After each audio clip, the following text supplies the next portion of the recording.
नमस्कार दर्शकों, स्वागत है आपका व्यूज़ एट 10 में और मेरा नाम है पवन सिंह। आप जानते हैं कि इस कार्यक्रम में हम खबरों की तह में जाने का प्रयास करते हैं, क्योंकि हमें ये लगता है कि कहीं ना कहीं खबरें सुर्खियों से चलती हैं और सुर्खियों के बीच में उस खबर की मूल आत्मा छुप जाती है। इस कार्यक्रम में हम पहुंचने का प्रयास करते हैं, असली खबर को अपने विश्लेषण के साथ आपको दिखा सकें। आइए निगाह डालते हैं आज की सुर्खियों पर।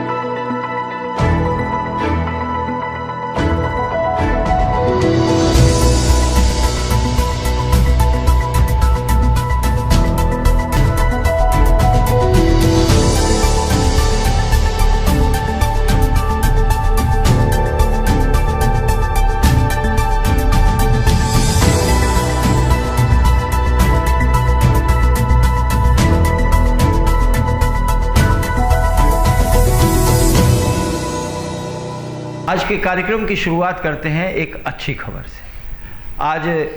आज दोपहर में आगरा के डीएम प्रभु एन सिंह ने एक ट्वीट किया और ट्वीट के सहारे से उन्होंने ये संदेश दिया कि 21 सितंबर से आगरा का लाल किला और ताजमहल आपके स्वागत के लिए तैयार रहेगा, आपका स्वागत करेगा। अर्थात आप 21 सितंबर से ताजमहल और लाल किला को पहले की तरह से देख सकेंगे। अधिक जानकारी के लिए ASI.com पर उन्होंने वेबसाइट का पता लिखा है और बताया कि आप वहाँ पर जानकारी ले सकते हैं। ये खबर जैसे ही वायरल हुई, जैसे ही लोगों को पता चला, सब लोग एक दूसरे को बधाई देते नजर आए, क्योंकि आप सभी जानते हैं कि अगर आगरा की हम बात करें, ताजमहल, जूता और पेठा, ये 3 चीज़ें हैं जो यहाँ की अर्थव्यवस्था को प्रभावित करती हैं। आइए जानने का प्रयास करते हैं कि ASI के अधिकारी बसंत कुमार ने क्या कहा है इस बारे में। देखिए, जिला प्रशासन के निर्णय के अनुसार ताजमहल और आगरा किला 21 सितंबर से दर्शकों के लिए खोले जाएंगे। इस संदर्भ में स्वास्थ्य मंत्रालय और गृह मंत्रालय द्वारा जो भी गाइडलाइंस जारी की गई हैं, सबका पालन किया जाएगा। सोशल डिस्टेंसिंग का पूरा ध्यान रखा जाएगा, उसके लिए मार्किंग कर ली गई है। गेट पर प्रत्येक विजिटर का जो है टेम्परेचर चेक किया जाएगा, नोट किया जाएगा। बिना मास्क के एंट्री नहीं होगी। दर्शकों के हाथों को सैनिटाइज कराया जाएगा और समय समय पर स्मारक परिसर को भी सैनिटाइज किया जाएगा। इसके अलावा महत्वपूर्ण यह है कि किसी प्रकार से फिजिकल टिकट नहीं दी जाएगी, टिकट काउंटर नहीं खुलेंगे। केवल ऑनलाइन टिकटिंग, जो कि वेबसाइट या मोबाइल ऐप के थ्रू या QR कोड स्कैन करके गेट से ही प्राप्त की जा सकती है, केवल उनके ही मार्फत प्रवेश दिया जाएगा। एक दिन में कितने लोगों की एंट्री कराएंगे? ताजमहल के लिए कैपिंग हम लोगों ने जो रखी है वो 5000 दर्शक प्रतिदिन का है। आप कह सकते हैं कि 2500 2 स्लॉट में जाएंगे, 2500 2 बजे के पहले और 2500 2 बजे के बाद। और आगरा किला के लिए ये संख्या जो है 2500 है। और इसके अलावा और क्या सुविधाएं दी जा रही हैं पर्यटकों को? सभी सुविधाएं हैं, विशेष करके ये ध्यान रखा जा रहा है कि कैसे इस महामारी के दौर में बचते हुए, तो सुरक्षा मानकों का पूरा ध्यान रखते हुए दर्शक स्मारकों का आनंद दे सके, उनका विचरण कर सके, उसके लिए हम पूरी व्यवस्था कर रहे हैं। ये तो था सरकारी पक्ष, सरकार द्वारा किस तरह से ताज और किले के लिए प्रोत्साहन दिया जाता है। उस विभाग ने बताया कि कैसे कैसे आपको 21 सितंबर के बाद ताज के और लाल किले के दर्शन होंगे। लेकिन एक पक्ष और है जो सबसे ज़्यादा खुश है, वो होटल और रेस्टोरेंट इस खबर के बाद काफ़ी उत्साहित हैं, क्योंकि कोरोना काल में जब ये सब कुछ बंद था तो सबसे ज़्यादा वही लोग प्रभावित हो रहे थे। तो जानते हैं कि राकेश चौहान, जो होटल एंड टूरिस्ट एसोसिएशन के अध्यक्ष हैं, वो क्या कह रहे हैं। राकेश कुमार चौहान, अध्यक्ष hotel and restaurant association Agra. जिलाधिकारी महोदय द्वारा ताजमहल खुलने की कहा गया है, इसके लिए जिलाधिकारी महोदय को बहुत बहुत धन्यवाद, क्योंकि पिछले 6 माह से ताजमहल बंद था। 5 लाख से अधिक व्यक्ति जो जुड़ा हुआ है वो भुखमरी की कगार पर पहुँच गया था। हम जिलाधिकारी महोदय व शासन प्रशासन से ये निवेदन करते हैं, ये प्रार्थना करते हैं, हिंदुस्तान के अंदर पूरे हर प्रदेश से दूसरे प्रदेश तक ट्रेनें, बसें सुचारू रूप से चलें, तभी ताजमहल खुलने का हमें फ़ायदा मिल पाएगा। ताजमहल को लेकर कुछ अच्छी बातें भी होती हैं, तो कहीं ना कहीं आगरा वासियों को उसके लिए कुछ रिस्ट्रिक्शंस भी झेलनी पड़ती हैं, जैसे पर्यावरण का मामला है, या टूरिस्ट कैसे आता है वो पहले से प्लान करता है, या कुछ और चीज़ों को ध्यान में रख के वो आगरा या हिंदुस्तान आने की सोचता है। चलते हैं और बात करते हैं विशेषज्ञ संदीप अरोड़ा से, जो पर्यावरणविद हैं और पर्यटन के मशहूर सलाहकार हैं। आइए हम उनसे फ़ोन पर बात करते हैं। अरोड़ा जी, संदीप अरोड़ा जी, आपका स्वागत है व्यूज एट 10 में। आज ताजमहल और लाल किला खुलने की खबर आई है, कैसा लग रहा है आपको और क्या कहना चाहेंगे इस पर? ये बहुप्रतीक्षित निर्णय था, काफी समय से इसकी प्रतीक्षा थी और ये होना जल्दी चाहिए था जी। और क्योंकि विदेशों से जो पर्यटन के जो पर्यटक हैं जी, उनको प्रतीक्षा रहती है, क्योंकि लंबे समय लगता है इसमें पूरी योजनाएं बनाने में। जी। तो ऐसे में ये निर्णय कि अगर ताजमहल खुले ही नहीं है तो ऐसे में क्यों वो निर्णय करें कि वो आगरा आए। तो ऐसे में ये आवश्यक था कि ताजमहल खुल जाए ताकि वो अपनी योजनाएं बना सकें। अक्टूबर, नवंबर, दिसंबर, जनवरी, फरवरी आगे के जो साल है वो तो कम से कम उठ पाते। तो ये आपका ये कहने का मतलब है कि जो अभी निर्णय हुआ है, इससे जो उनका आगामी कैलेंडर है टूरिस्ट का जो आने वाला, उसमें आपको मदद मिलेगी, आगरा को लाभ मिलेगा? जी बिल्कुल बिल्कुल बिल्कुल। तो कितना आप समझते हैं कि फर्क आ जाएगा? जो आज जो आगरा का जो टूरिज्म व्यापार जो भी कुछ है बहुत बुरी तरह से प्रभावित है, आपने हमें दूसरे कार्यक्रम में भी इसके बारे में बताया था। तो आप क्या समझते हैं कि एक कितना उछाल आने की उम्मीद है और कब तक? देखिए, ये सब चूंकि अंतर्राष्ट्रीय स्थितियां हैं और कोविड की जो परिस्थितियां हैं वो अनप्रेडिक्टेड हैं, तो ऐसे में कुछ भी तय कर पाना तो मुश्किल है। लेकिन हम उम्मीद करते हैं कि लगभग 30 to 40%, 50% संभावनाएं बने कि लोग बाहर निकले तो वो हिंदुस्तान के कार्यक्रम को अपने आइटनरी में शामिल करें। अच्छा अरोड़ा जी, जब ये ताजमहल और ये खुल रहा है लाल किला, तो इसके बाद आप लोगों को भी अपने यहाँ अपने एंड पर होटल पर आप लोगों को कुछ ना कुछ विशेष इंतजामात एहतियात के करने पड़ेंगे, उसमें अच्छा खासा व्यय भी आएगा, इसके बारे में कुछ कहेंगे? देखिए, वो तो पार्ट ऑफ बिजनेस है और अगर हमें ये व्यापार चाहिए, अगर हमें जिंदा रहना है, अगर हमें सब चीजें स्थापित करनी है, तो ये सब तो पार्ट ऑफ जॉब है। तो वो सब छोटी चीजें हैं, लेकिन महत्वपूर्ण बात यह है कि राष्ट्रीय स्तर पर विदेशी पर्यटक भारत आए तो वो ये समझे कि हम इतने समझदार हुए हैं, हम इतने जिम्मेदार हुए हैं कि हम वो व्यवस्था कर रहे हैं जी। तो वो मैसेज उन तक पहुंचे और ये उन्हें दिखाई दे कि भारत भी उतना ही एक्टिव है कोरोना के विरुद्ध लड़ाई में जी। ये संदेश उन तक जाए तो ताजमहल का खुलना वो संदेश है जी। वो उन्हें मैसेज देता है कि हम एक्टिव हैं और हम प्रोडक्टिव हैं जी। यानी कि अरोड़ा साहब, आप ये कहना चाह रहे हैं कि विदेशों में भी ये खबर जानी चाहिए कि अगर वो आगरा की यात्रा करते हैं, ताजमहल देखने आते हैं, तो वो पूर्णतः सुरक्षित वैसे ही रहेंगे जैसे वो अपने यहाँ पर। आपका हमसे बात करने के लिए बहुत बहुत धन्यवाद। आपको बधाई ताज खुलने की, आपके व्यापार के लिए, व्यवसाय के लिए शुभकामनाएं। बहुत बहुत धन्यवाद। Thank you, thank you.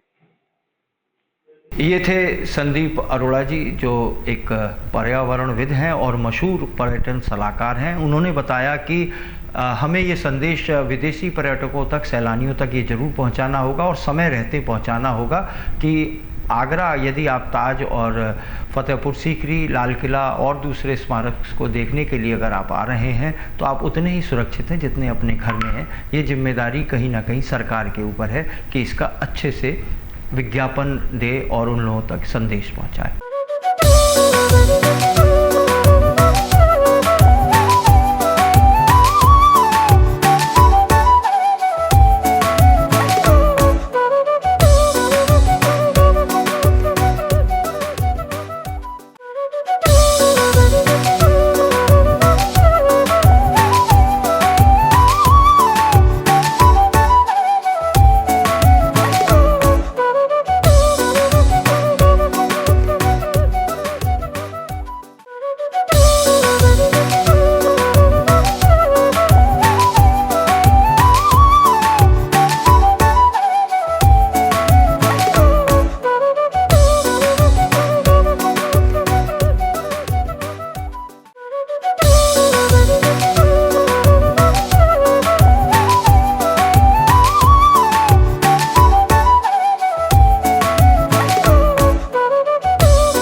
Institutions, North India's leading educational group. Your college, your future. Admission open.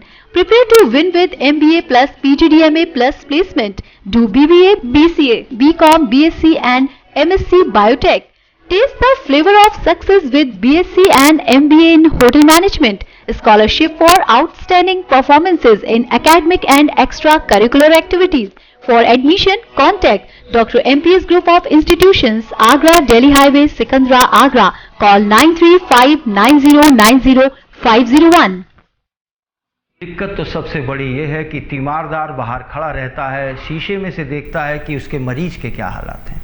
किसी भी सही चीज़ से, सही स्थिति से अवगत प्रशासन, अस्पताल का प्रशासन उसे नहीं कराता है, जबकि सरकार ने हर चीज़ की दर तय कर रखी है। उसने कोरोना मरीजों के लिए जो अस्पताल हैं, कोरोना मरीज के तौर पे जो रजिस्टर्ड हैं, उन अस्पतालों के लिए भी रेट तय कर रखे हैं, दर तय कर रखी है कि इससे अधिक रुपया आप नहीं लेंगे, लेकिन वो मनमाने चार्जेस लेते रहते हैं।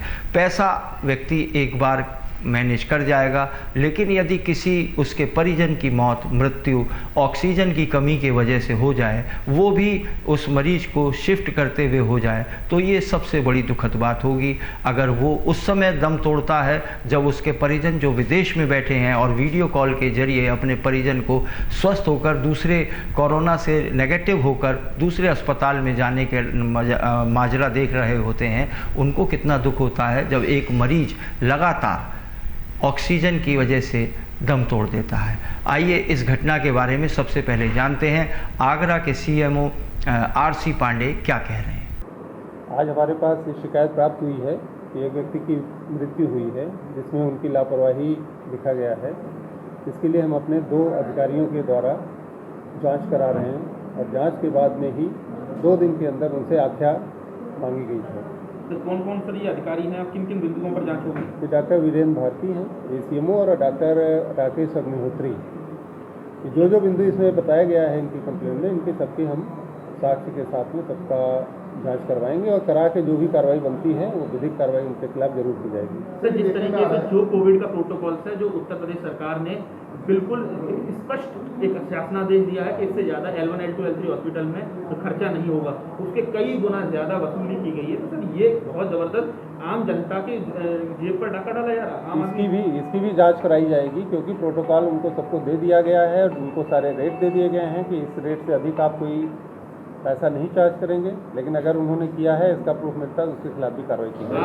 आगरा में स्थिति वर्स्ट से वर्स्ट होती जा रही है सर, 88-90 रेगुलर केसेज आ रहे हैं और ऐसे में सर प्राइवेट हॉस्पिटल पर स्वास्थ्य विभाग का नियंत्रण उस तरह का नजर नहीं आ रहा है सर। रोजाना नहीं, इनके खिलाफ कोई भी अगर इस तरह की मिलेगी, अगर कोई भी सूचना मिलती है, कोई भी अनियंत्रित करार करते हुए मिलेंगे, तो उसके खिलाफ अवश्य कार्रवाई हम भी करेंगे, प्रशासन करेगा, पुलिस विभाग करेगा। इन्हें इस तरह से निश्चित नहीं छोड़ा जा सकता। सर, जिस तरीके से अब पुलिस विभाग का कहना है कि सीएमओ की रिपोर्ट का मुकदमा दर्ज होगा, तो इसमें हाँ, अब जो रिपोर्ट आई है, अभी आज एप्लीकेशन मिल गई है, हम 2 दिन के अंदर इसकी जांच कराकर उन्हें भी उपलब्ध करा देंगे क्या जांच में मिलता है, तो जो भी करना होगा वो कार्रवाई, अग्रिम कार्रवाई पुलिस के द्वारा की जाएगी। ये घटना आगरा के राम रघु हॉस्पिटल में घटित हुई है। ये दुर्भाग्यपूर्ण है कि ऑक्सीजन की कमी की वजह से वहाँ पर, जहाँ जिस अस्पताल को कोरोना अस्पताल घोषित किया गया है, जहां पर ऑक्सीजन सबसे महत्वपूर्ण रोल अदा करती है, क्योंकि हम सभी जानते हैं कि जो कोरोना का मरीज होता है उसको सांस लेने में दिक्कत होती है और ऑक्सीजन की कमी से ही, ऑक्सीजन लेवल घटने से ही उसकी डेथ होती है। तो अगर उस अस्पताल में ऐसी कोई कमी होती है तो निश्चित रूप से वो लोग दोषी हैं। खैर, इसके लिए सीएमओ ने, आरसी पांडे जी ने 2 डॉक्टर्स की एक कमेटी बना दी है, उसकी रिपोर्ट आएगी, उसके बाद सारी बातें होंगी।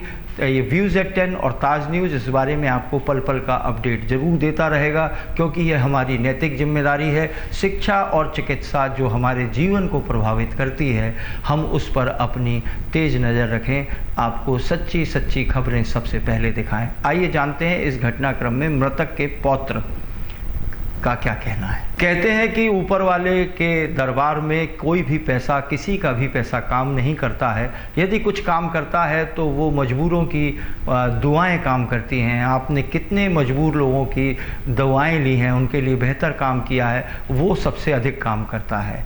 राम रघु हॉस्पिटल हो सकता है बहुत प्रतिष्ठित हो, उसके मालिक लोग या जो उससे लाभ अर्जित करते हैं उनको कितना भी लाभ हासिल होता हो, उनकी बैलेंस शीट में जितनी भी फिगर हों, 10 डिजिट की हों, 12 डिजिट की हों, लेकिन यदि कोई किसी की लापरवाही से दम तोड़ता है तो वो सारी डिजिट बेकार हो जाती हैं। ये पाप कहलाता है। इस पाप का भागी कौन हो सकता है, क्या हो सकता है? हम अपनी ज़ुबान से कहें तो वो ठीक नहीं होगा, क्योंकि ताज न्यूज़ एक पक्ष है। हम वहीं राम रघु के डॉक्टर का कबूलनामा दिखाते हैं जिसमें वो साफ कह रहे हैं कि ऑक्सीजन की कमी या लापरवाही से ही इस मृतक की मृत्यु हुई है। तो लोग कम हो गया है, इसलिए भाग के लौटा। दूसरा सिलेंडर लेने गया है, जब वो दूसरा सिलेंडर लेने गया है तो वो खाली निकला है, वो भरा हुआ नहीं निकला है, वो खाली निकला है, वो भरा हुआ नहीं निकला है, वो खाली निकला है, वो भरा हुआ नहीं निकला है। अगर एम्बुलेंस में ऑक्सीजन होती तो तुरंत पेशेंट शिफ्ट होकर एम्बुलेंस के ऑक्सीजन। आइए हम अपने दर्शकों को आपको यह बताते हैं कि शासन ने क्या शासनादेश दिया है। जो कोरोना हॉस्पिटल हैं उनमें किस तरह से पैसे लिए जा सकते हैं मरीज से। तो शासनादेश के मुताबिक प्रतिदिन 18,000 अधिकतम कोरोना मरीज से लिए जा सकते हैं। ये शासनादेश है, ये स्पष्ट है, इसको आप देख भी रहे होंगे स्क्रीन पर कि 18,000 रुपये प्रतिदिन से अधिक नहीं लिए जा सकते हैं। हम राम रघु के इस केस की बात कर रहे हैं। तो यहाँ पर परिजनों ने जब जो बिल दिया है, उन्हें बिल दिया गया 10.5 लाख रुपए का, जिसको आने पाई से उन लोगों ने चुका दिया। ये 10.5 लाख रुपए के बिल को यदि आप देखेंगे, 14 दिन मरीज वहाँ पर रुका था और यदि 18,000 रुपये से आप जोड़ेंगे तो 2,52,000 रुपये तकरीबन उनका अमाउंट होता है। लेकिन जो उन्हें 2,52,000 रुपये लेना था उसकी जगह 10.5 लाख रुपये लिए गए। आप सोच सकते हैं कि एक मरीज जो बचा भी नहीं, सहानुभूति तो छोड़िए, 10 लाख के लगभग एक मरीज से वसूल लिए गए, ऐंठ लिए गए। मैं तो यहाँ तक कहूँगा कि वो उससे पैसे की छिनैती कर ली गई, क्योंकि जो भी अस्पताल जो एक सामाजिक कार्य के लिए हैं, जो अस्पताल इसलिए बने हुए हैं कि वहाँ से किसी भी व्यक्ति के लिए जीवन का दान दिया जाएगा, यदि उससे सरकारी आदेश के बाद, ख़ास तौर से योगी सरकार के शासनादेश के बाद कि 14 दिन का अगर आपका है, यानी कोरोना हॉस्पिटल में प्रतिदिन 18,000 अधिकतम ही वसूले जा सकते हैं। कोई भी 8वीं का छात्र भी बता सकता है कि 18,000 से 14 दिन का क्या हुआ। लेकिन जैसे ही चिकित्सा जगत में कुख्यात लोगों का आगमन होता है, ऐसे व्यवसायियों का आगमन होता है जो ये केन प्रकीर्ण, जिनका ध्यान केवल पैसे कमाने में होता है, आप समझ सकते हैं कि किस तरह से उस पैसे की वसूली होती है। मामला ये था कि मेरी दादाजी को हमने 15 तारीख को, वो थोड़ी तबीयत ख़राब थी, तो हमने उन्हें राम रघु हॉस्पिटल में एडमिट कराया था। राम रघु हॉस्पिटल में एडमिट कराने के बाद उन्होंने कहा कि आपकी 17 तारीख को हमें लोगों को बताया कि उनकी पॉजिटिव रिपोर्ट आई है, तो हमें उन्हें कोरोना का इलाज करना पड़ेगा। हमने कहा ठीक है, आप कोरोना का इलाज करिए। 30 तारीख तक उन्होंने कोरोना का इलाज करते रहे। 1 तारीख को उनकी क्या कहते हैं, जब नेगेटिव हो गए तब भी उन लोगों ने हमें नहीं बताया। 1 तारीख को जब सैंपल गया, हम लोगों ने अपने सूत्रों से पता किया तो उनको नेगेटिव पाया गया। हम लोगों ने उनको बताया कि भाई नेगेटिव हो गए हैं, अब तो इनकी छुट्टी कर दीजिए। उन्होंने कहा ठीक है, बिल्कुल नेगेटिव हो गए हैं तो हम उनकी छुट्टी कर देंगे। उन्होंने 4 तारीख को छुट्टी का प्लान बनाया। हमसे उन्होंने करीबन एक बार 3.5 लाख, एक बार 6.5 लाख, जिस दिन हम डिस्चार्ज कराए थे उस दिन भी 3.5-4 लाख रुपये करीबन जमा कराए। और उसके बाद 14 लाख रुपये का पूरा टोटल बिल बनाया, जिसमें 4 लाख रुपये दवाइयों के थे और 5-6 लाख रुपये हॉस्पिटल के थे, और उसमें करीबन 2 लाख 3 लाख रुपये उनकी जाँचों के थे। हर चीज़ के जाँचों थे। 5300 रुपये का तक तो खाना बताते हैं, 4,000 रुपये की बेड शीट चेंज करना बताते हैं। इतनी ओवर चार्जिंग, उसके बाद भी हमने कोई दिक्कत नहीं है। उसके बाद जब दादाजी को वो नीचे से लेके आ रहे थे तो ऑक्सीजन सिलेंडर लेके और व्हील चेयर पर लेके आ रहे थे, तो ऊपर तक आए जब तक वो ऑक्सीजन सिलेंडर खत्म हो चुका था। और जब एम्बुलेंस में देखा तो एम्बुलेंस में भी ऑक्सीजन सिलेंडर नहीं था। और ये बात वहाँ के डॉक्टर जो शर्मा है उन्होंने कबूली, उसकी वीडियो रिकॉर्डिंग भी है, पत्रकारों के सामने कबूली उन्होंने कि हमने सिलेंडर भरा लेके आए थे, पर वहाँ पे आते हुए खाली हो गया। जो हम दूसरा सिलेंडर लेके आए वो खाली था और एम्बुलेंस में भी ऑक्सीजन नहीं थी। उसके कारण 20 मिनट तक हमारे दादाजी हमारे सामने तड़पते रहे। मेरी दादी, मेरा भाई, मेरे 2 चाचा जी, हम लोग वहीं पे देखते रहे। वो लोग ऑक्सीजन सिलेंडर चेंज करते रहे, पर किसी भी ऑक्सीजन सिलेंडर में गैस नहीं थी। उसी के कारण, ऑक्सीजन के कारण मेरे दादाजी की मृत्यु हुई। मैं चाहता हूँ, आप लोगों के द्वारा अपील करना चाहता हूँ कि ऐसे हॉस्पिटल को तुरंत सील किया जाए और डॉक्टर को कड़ी से कड़ी सजा दी जाए, जिसके कारण किसी और को ये काम, किसी की दुख ना झेलना पड़े जो दुख हम लोग झेल रहे हैं। क्या लग रहा है जिस तरह की कोविड प्रोटोकॉल में डिसाइडेड डेट से 18,000 से ज़्यादा पैसे आपसे नहीं ले सकते हैं, तो ऐसे में जब आपसे 14 लाख रुपए 10-12 दिन के वसूले गए, तो लगता है आपके साथ एक तरह धनुगाई हुई है आपको? मेरे साथ अवैध धनुगाई के साथ साथ हुई है सर, पर मेरे साथ अवैध धनुगाई तो बहुत जाती हुई है। धन की छोड़िए, मेरा तो आदमी चला गया और धन तो गया धन के लिए तो द्वारा भी आ सकता है, पर आदमी द्वारा नहीं आ सकता है। सीएमओ साहब से मिले हैं, क्या कहना है? सीएमओ साहब ने कहा है कि मैं कार्रवाई करूंगा, आपने एप्लीकेशन दी है और मैं उस पर कार्रवाई करूंगा। 2 दिन का उन्होंने टाइम मांगा है कि 2 दिन में मैं जाँच गठित करी है टीम और 2 दिन में उसकी रिपोर्ट आएगी। आपको कुछ धन का लालच भी दिया गया था? मुझे बोला गया था कि जो आपने जो पैसे जमा करे हैं आप हमसे पैसे ले जाइए, पर कोई कार्रवाई आगे मत करिए। आप कार्रवाई को यहीं पर समाप्त कर दीजिए और कोई आप FIR और आप पोस्टमार्टम मत कराइए। आपको लगता है इस केस के बाद से जो प्राइवेट हॉस्पिटल है कहीं ना कहीं इस कोरोना की आपदा को अवसर मानते हुए पैसा कमाने का जरिया बना बैठे हैं? बिल्कुल अवसर है, बिल्कुल जरिया बना बैठे हैं। लूट हो रही है, डकैती हो रही है। एक दिन में 80-80 हज़ार रुपये का बिल आया गया है, और जबकि हमने CMO साहब ने हमें बताया है कि एक दिन में 10,000 रुपये से ज़्यादा आपसे प्राइवेट हॉस्पिटल चार्ज नहीं कर सकते, पर हम लोगों ने एक दिन में 73 हज़ार 80 हज़ार रुपये का बिल इन्होंने हमसे चार्ज किया है। उसके हमारे पास प्रूफ है, चाहेंगे तो हम आपको दे भी देंगे। जहाँ तक मृत्यु की बात है, जो मरीज की मृत्यु हुई, यहाँ फिर हम आपको संक्षेप में बता दें कि कोरोना पेशेंट के रूप में उनकी भर्ती हुई थी। जैसे ही उनकी रिपोर्ट नेगेटिव आई, उन्हें डिस्चार्ज किया गया।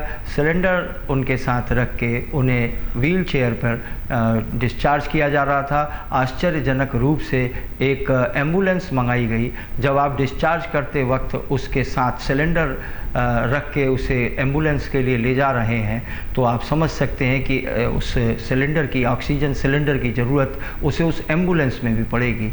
लेकिन एम्बुलेंस में सिलेंडर तो छोड़िए, कोई भी ढंग का वहाँ पर कोई भी ऐसा मेडिकल का कोई साजो सामान या ऐसा कोई उपकरण भी नहीं था जिससे कि मरीज़ की जान बच सके। यहाँ सवाल ये उठता है कि खाली सिलेंडर जो उन्होंने लगातार वो लोग बदलते रहे, वो सिलेंडर वहाँ क्यों नहीं मौजूद थे? और उस एम्बुलेंस में जो बुलाई गई थी, उस अस्पताल के प्रशासन द्वारा, मैनेजमेंट द्वारा वो जो बुलाई गई थी, उसमें कोई सिलेंडर क्यों नहीं था? इन सारे सवालों के साथ हम आपको छोड़ जा रहे हैं इस खबर पे। कल हम आपको और इस खबर के अंदर जाके दिखाएंगे कि कहां और कितनी तथाकथित जो भी धांधलियां हो रही हैं, जिस तरह से कोरोना के बिल के नाम पर आम आदमियों से लूट हो रही है। क्योंकि एक तरफ तो ये है कि यदि किसी परिवार में कोई कोरोना पॉजिटिव होता है तो दूसरे लोग उससे दूरी बनाने लगते हैं। वो बेचारा कहीं से भी पैसे लाता है, वो पैसे देता है, लेकिन दुस्साहस देखिए, शासन और सरकार के सारे आदेशों को रद्दी की टोकरी में फेंक देते हैं। जहां 2.5 लाख रुपए लगने थे, वहां 10.5 लाख रुपए लिए जाते हैं।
MPS Group of Institutions, North India's leading educational group. Your college, your future. Admission open. Prepare to win with MBA plus PGDMA plus placement. Do BBA, BCA, BCom, BSc and MSc Biotech. Taste the flavor of success with BSc and MBA in Hotel Management. Scholarship for outstanding performances in academic and extracurricular activities. For admission, contact Dr. MPS Group of Institutions, Agra, Delhi Highway, Sikandra, Agra. Call 9359090501. बीते कुछ दिन पहले ही हमने देखा था कि एक बस का अपहरण हो गया था। पूरी बस को ही लोग ले गए थे। अभी तक तो हमने ये सुना था कि एक दो किसी भी व्यक्ति का अपहरण हो जाता था, उससे फिरौती मांगी जाती थी, लेकिन यहाँ अपराधियों का दुस्साहस देखिए कि उनका दुस्साहस इतना था कि पूरी की पूरी बस का उन्होंने अपहरण कर लिया। कारण चाहे इसके पीछे कुछ भी रहा हो, लेकिन बस का अपहरण कर लिया था। खैर, पुलिस ने मुस्तैदी दिखाई थी और सारे यात्रियों को पहले सुरक्षित ढूंढा कि कहाँ है, कोई हानि तो नहीं। उसके बाद लगातार दबिश हुई थी और इसमें काफ़ी गिरफ्तारियां भी हुई, लेकिन पुलिस की चाक चौबंद जो कार्रवाई हो रही थी उससे अपराधी इतना घबरा गए कि वो गले में तख्ती टांग कर कि मैं आत्मसमर्पण करना चाहता हूं, मुझे आत्मसमर्पण करिए, और थाना मलपुरा वो पहुंच गए। आइए जानते हैं एसएसपी आगरा बबलू कुमार क्या कह रहे हैं। देखिए, 19 अगस्त को थाना मलपुरा क्षेत्र में दक्षिणी बाईपास से एक बस को रात में जो है किडनैप करने की जो है सूचना मिली थी, जिस पे हमारी टीम ने तत्काल कार्रवाई करते हुए लोगों की कुशलता जो है सुनिश्चित की और साथ ही साथ उस बस को भी बरामद कर लिया था।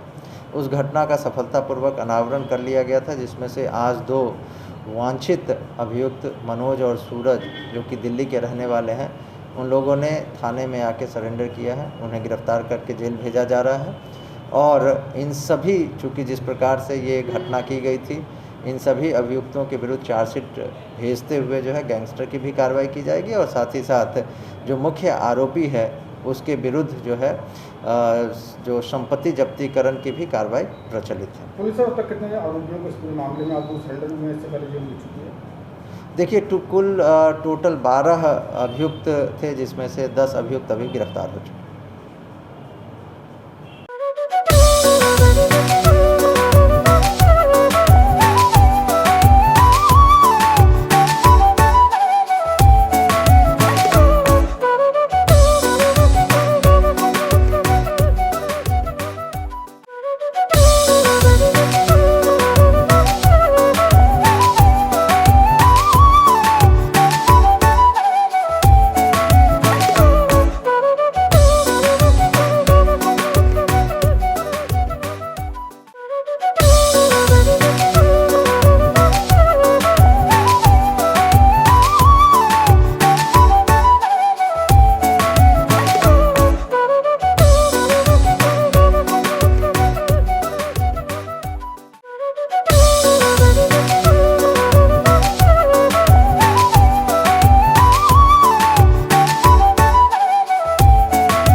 Dr. MPS Group of Institutions, North India's leading educational group. Your college, your future. Admission open. Prepare to win with MBA plus PGDMA plus placement. Do BBA, BCA, BCom, BSc and MSc Biotech. Taste the flavor of success with BSc and MBA in Hotel Management.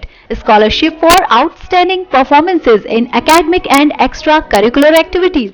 For admission, contact Dr. MPS Group of Institutions, Agra, Delhi Highway, Sikandra, Agra. Call 9359090501.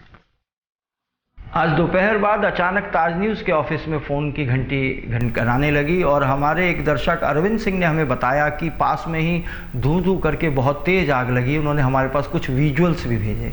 हमने तत्काल उस पर, हमारे reporters वहां गए तो देखा कि वहां फैक्ट्री में, 2 फैक्ट्रियों में भयंकर आग लगी हुई है और वहाँ पर काफ़ी देर से, ऐसा लोगों का कहना है कि सूचना दिए जाने के भी काफ़ी देर बाद फायर ब्रिगेड वहाँ पहुँची, लेकिन आग बहुत भयंकर लगी थी। अच्छी खबर ये है कि इसमें कोई भी किसी भी प्रकार की जनहानि नहीं हुई। माल की या धन की जरूर हानि हुई, लेकिन जनहानि कोई नहीं हुई। ये एक अच्छी बात है कि जनहानि कोई नहीं हुई। लेकिन एक बड़ी आश्चर्यजनक बात है, दीपक मनचंदा जो सोल व्यवसायी हैं, उनकी फैक्ट्री में आग लगी और काफ़ी तेज आग थी, भीषण आग थी। वहीं पड़ोस में राजेंद्र शर्मा जो पूर्व समाजवादी पार्टी के अध्यक्ष रह चुके हैं, उनकी फैक्ट्री में भी आग लग गई। लेकिन एक बड़ी आश्चर्यजनक बात यह है कि राजेंद्र शर्मा जी की फैक्ट्री में कुछ दिन पहले भी आग लगी थी। आखिर ऐसे क्या कारण है कि ये आग लगती है, बार बार लगती है और इतनी भयंकर आग लगती है कि सब कुछ जल के राख हो जाता है। चाहे कारण कुछ भी हो, इसके कारण को जानने का प्रयास भी करेंगे। ऐसे क्या कारण थे? वैसे सामान्य तौर पे एक लाइन में कह दिया जाता है कि शॉर्ट सर्किट की वजह से आग लग गई, लेकिन यदि बार बार किसी फैक्ट्री में आग लगती है तो हम सोचने को ज़रूर मजबूर होते हैं आखिर वो क्या कारण है।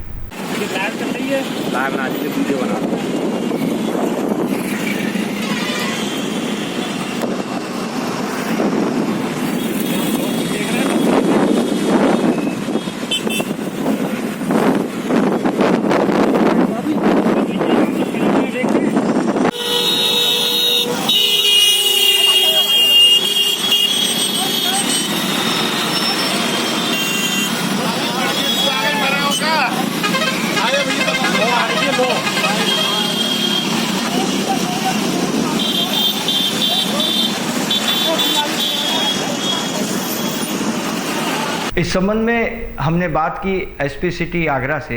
उन्होंने हमें बताया ये बेसिकली जूते का जो सोल होता है उसके चिपकाने वाला जो केमिकल होता है उसकी ये फैक्ट्री प्रोडक्शन करती है और इसको अभी बुझाने के लिए काफ़ी प्रयास भी किए जा रहे हैं। फायर टेंडर की गाड़ियाँ एयरफोर्स से भी कॉन्ट्रैक्ट किया गया है।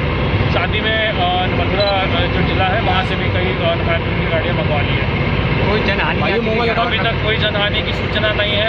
एम्बुलेंसेज हम लोगों ने एहतियाती तौर पे यहाँ पे बुलवाई गई है। जो भी आसपास के घर हैं सभी घरों को खाली किया गया है। क्या सर बता रहे हैं फैक्ट्री प्रबंधन की क्या कर्मचारी मौजूद थे जिस वक्त ये हादसा हुआ? कोई कर्मचारी फिलहाल मौजूद नहीं है, इसमें कोई जनहानि अभी तक सामने नहीं आई है। तो ये था आज का हमारा व्यूज़ एट 10। अपना ध्यान रखिएगा, परिवार का ध्यान रखिएगा। इस समय बहुत ही अधिक ज़रूरत है अपने अपने परिवार वालों की ध्यान रखने की, क्योंकि कोरोना की शक्ल और कहीं पर भी कोई उसके होने का आभास नहीं होता है, बस उसका हमला होता है, फिर बहुत दुखद और चिंताजनक बातें होती हैं। अपना ध्यान रखिए, अपने परिवार का ध्यान रखिए। हमें कोई सुझाव देना हो, हमारे को कोई भी आप चाहते हो इस कार्यक्रम में परिवर्तन होना चाहिए या कुछ ऐड करना है आपको, आप हमें मेल कर सकते हैं, जो नीचे मेल दी गई है। आप कमेंट बॉक्स में भी अपने कमेंट लिख सकते हैं। हमें बहुत अच्छा लगेगा आपकी बातों का गौर करके। नमस्कार।